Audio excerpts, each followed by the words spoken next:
There's another statistic if you're interested, because we were talking about, I find the statistics that are thrown around somewhat problematic about screen time and depression and anxiety because they're very correlative and they're kind of zoomed too far out. So they'll say something like from 2011 to 2021, suicidality in girls went up 167%. This is per the CDC. Okay. Governor Youngkin quoted this in his Executive Order 33 for the state of Virginia. He says, we got to get phones out of schools. We got to do something about phones in schools. Suicide is going up over the last 10 years. But that's too broad because, as I just bloviated for the 10th time, there's a lot of things to be sad about in this world. And you can't just blame phones. So what you have to do is you have to come at it from the other angle and say, okay, if this is our hypothesis that phones increase depression, anxiety, suicidality, then we need to be able to A/B test that. Mm-hmm. And there have been a couple of studies that have done that. The first one was in 2021, and they just A/B tested more or less than 3 hours of screen time per day. More, double the risk of what they say severe psychological distress, categorized as anxiety, depression, suicidal thoughts. Mm-hmm. Severe psychological distress for greater than 3 hours of screen time use per day. Put a pin in that. I'll circle back to it in just a second. Another study, February of last year, they got a cohort of people to just block mobile internet. So this is eerily similar to what Shift does, because all your tools are still there, but there's no online shopping, there's no YouTube videos, there's no pornography, there's no social media. So mobile internet blocked. 73% of people said, we feel better.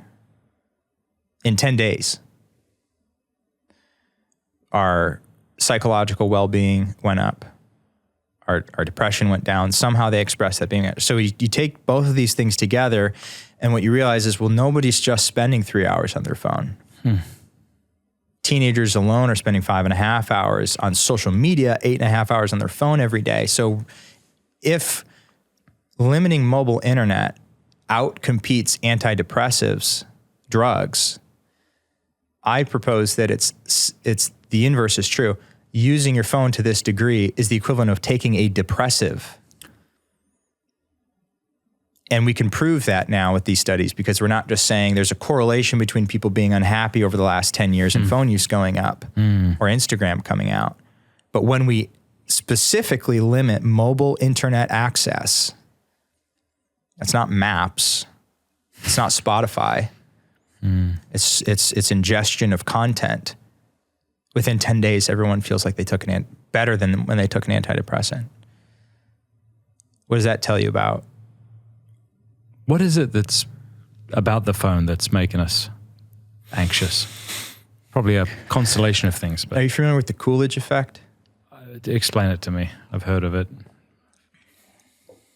This isn't thus saith the psychiatrist. This is thus proposeth Nick. But the Coolidge effect is that novelty drives reproductive interest in rats. Oh, yeah.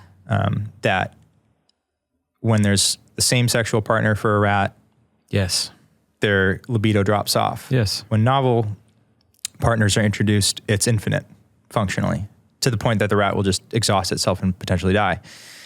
This is why porn works, but it's also why social media works, because I don't like this type of materialistic language, but your brain is a novelty-seeking organ.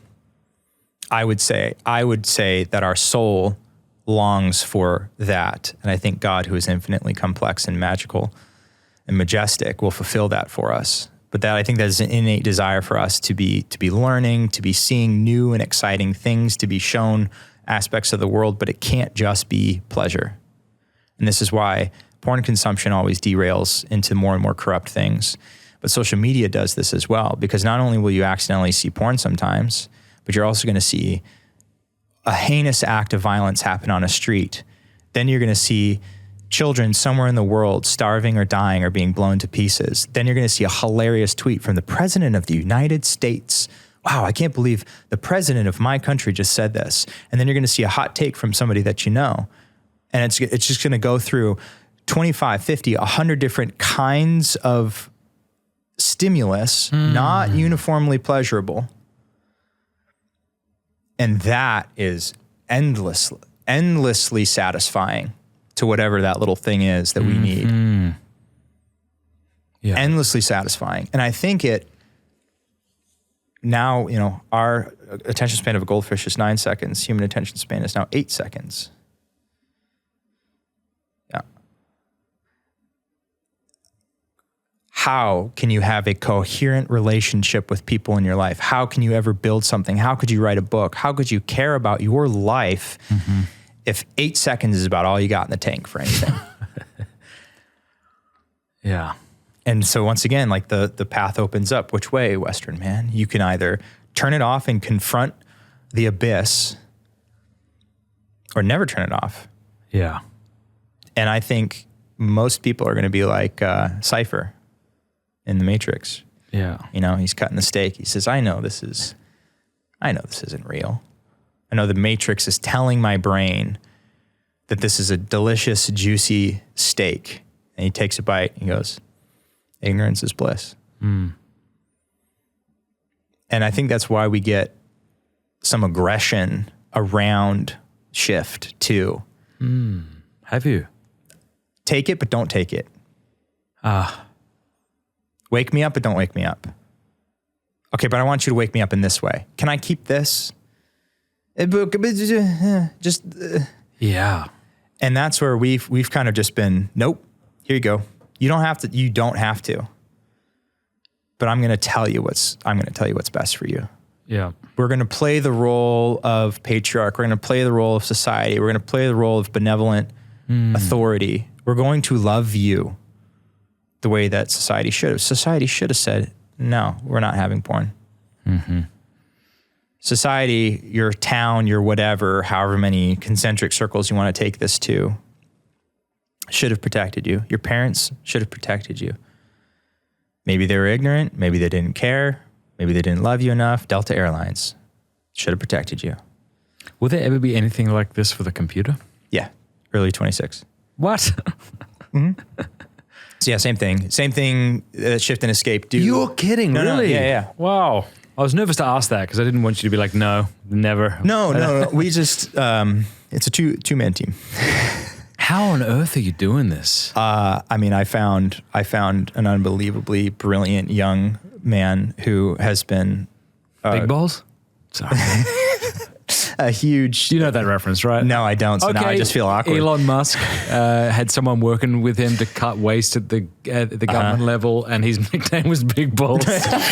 Sorry, you feel awkward. I just looked at you in the eyes and said Big Balls for no discernible reason. I should feel We're over awkward. here just like pontificating about pornography. Like, Big balls. Yeah. Okay, a brilliant young man, not big balls. Also named Nick. Actually, we only hire people named Nick at my company, and he's just a real wonderkind, and he has like the spirit that we needed of. I propose a magic trick. I propose a miracle. And he's like, yeah, we'll figure it out. There was no precedent for what we did. Wow. Which is why it doesn't exist until now. That's what blows me away. You've got these presumably, I don't know, multi-million-dollar companies running Brick and Opal and what have you. And yeah, you're a two-man team who's able to do something that they haven't, from what I can tell. Yeah, praise be to God. We're just... Is there any legality around what you're doing? Like, I don't know, do you remember VidAngel tried to like filter movies and then Disney sued them? Yeah, destroyed, yeah. Are you able to... What you're doing, is it legal? Yeah, totally. Yeah. It does. I mean, it's not a jailbreak. It doesn't violate Apple's terms of service. It doesn't violate Google Play's terms of service. There's no breach of anything. Excuse me. And there's nothing, I mean, again, with the filtration stuff, there's nothing new that we're doing on the filtration front. We are going to be limiting ads. When you use Escape, you won't have ads on your phone. Just nice little perk. But I don't think there's any, I mean, ad blockers are legal. All of it's legal, so. Thank you very much for watching that Pints with Aquinas clip. If you like it, do me a favor, click like and subscribe. And please offer a Hail Mary for the work of Pints with Aquinas and all the people we're trying to reach. God bless you.